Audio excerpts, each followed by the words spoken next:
The study of the I code matrix is a very interesting one.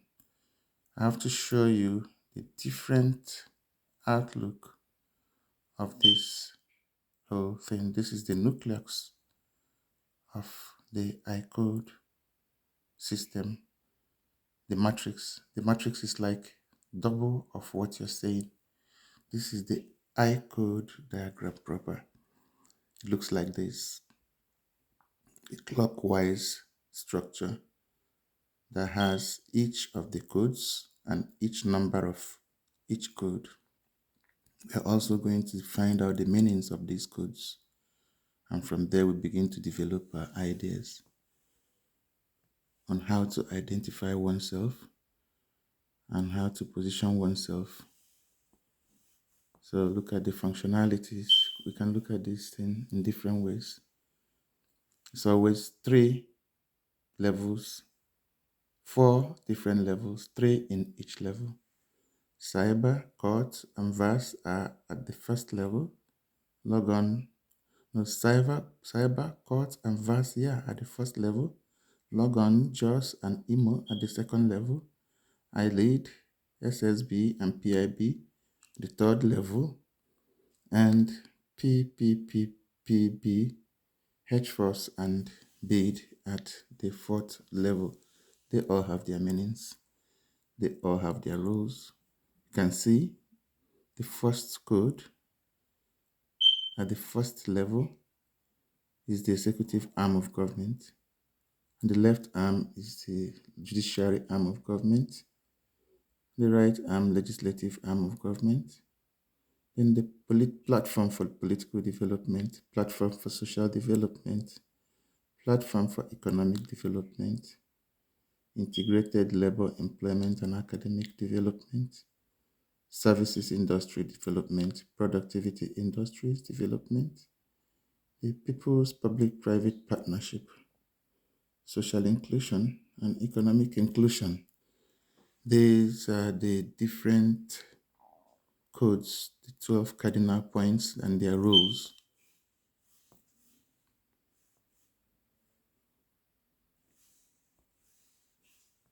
It's another way to look at it.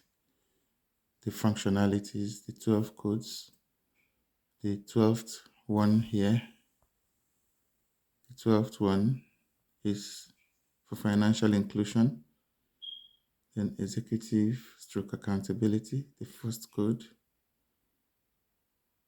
The second, judiciary development, legislative development, political development, all around the corner. They all have different rules.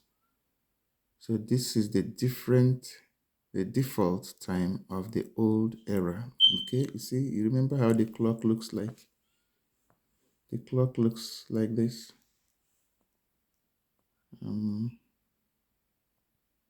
Let's look at the clock. The clock is always like this, yeah? So a code is going to reveal the meaning of this position of the clock. This is the current era. The long arrow is now on 12, and the small arrow on cyber 1. The long arrow used to be on 2, and the small one on 10. This is what we have currently, the default time of the old era, which has a meaning revealed by iCode. I will make this revelation in due course. So, looking at iCode in different form, the matrix itself is double of each of these. In each case, double of it. This is the iCode diagram proper, and the matrix is double of it. This is what the matrix looks like, but we're going to take it a step at a time. The matrix is a mold where all these things fall in, and the essence is to create an organization within the immediate communities, an organization where you have 12 departments and 12 people in each department. So it's a repetition of itself. Each of these numbers repeat itself.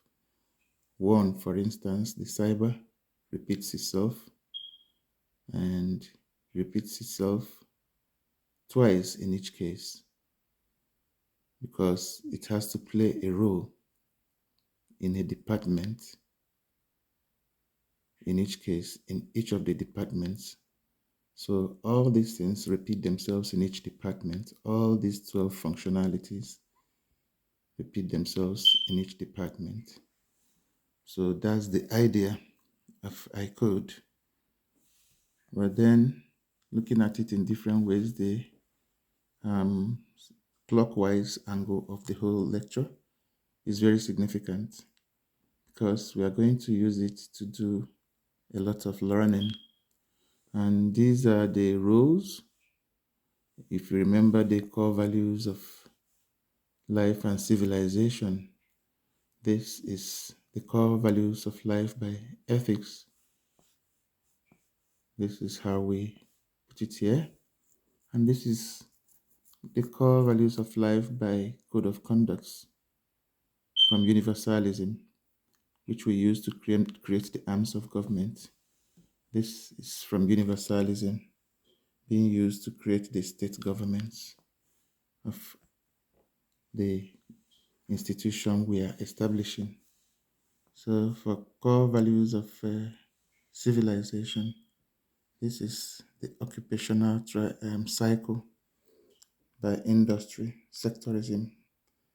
So under sectorism, we achieve to establish these departments, these standards, these foundational standards in each organization. So also that is for industry and occupationally. All of these people are going to work in each of these industries in an organization. The each of these departments in an organization, in department for inventory, will have each of these functionalities. The department for litigation, we have each of these functionalities in it. The department for constitution, just like that. So that is iCode. That is iCode, each person bearing a unique identity. So if you registered to be part of this whole thing, you now identify your industry separately. The code or the information you give us will provide a code where that information you give. For instance, if you say you work in a school, that is the 7th code, skills and recruitment.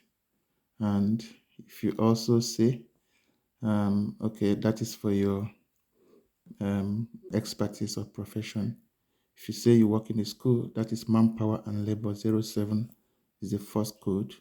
And in the school, what you do is you teach. So you fall into the same 7 as in teaching, it falls into education.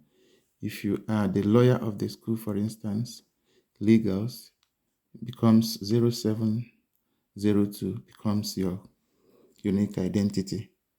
You understand? 0702 becomes your unique identity. So if you are, for instance, a lawyer, you now fall into 0202. If you are working in a law firm, for instance, you fall under 02. And in the law firm, what you do is you teach. So it becomes 0207. You're teaching and becomes under skills and recruitment.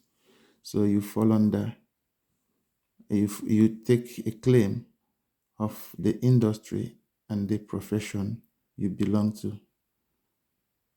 You take a claim, they allocate you, the system allocates you with a unique identity code immediately after your submission, and that positions you in the matrix where you belong to.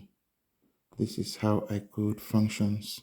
When you make an entry, it will use the entry that you make to identify which of these codes can capture that entry you made in terms of the industry or occupation where you belong to, which gives you a place in a department in that metrics unit. If you make an entry for occupation and make a different entry for profession, you will be allocated with a unique identity code. Each time one person has dual digit unique identity code to one object matter and one subject matter. The object matter is always the occupational industry, and the subject matter is always the expertise or profession or the aptitude you intend to take, and that gives you your unique identity code of the coordinate teams using the two coordinate teams to allocate an identity for you. So that gives us the idea that occupation is different from profession. The occupation is where you work, and the profession is what you do at the place of work. So relish the knowledge, enjoy it as it flows. This is how you can actually um, place or position your mindset. Like in my organization, this is how we're able to allocate the leadership of each department. This is how we placed people into positions of offices. This is the man that is at the executive level, and so on and so forth. You can see my name is here. This is my real name. The fourth code, that is log on as the coordinator of the organization. So eventually you can create these things by yourself within your organization and providing people with unique identities. This is what the matrix looks like, but we shall explain it in another video.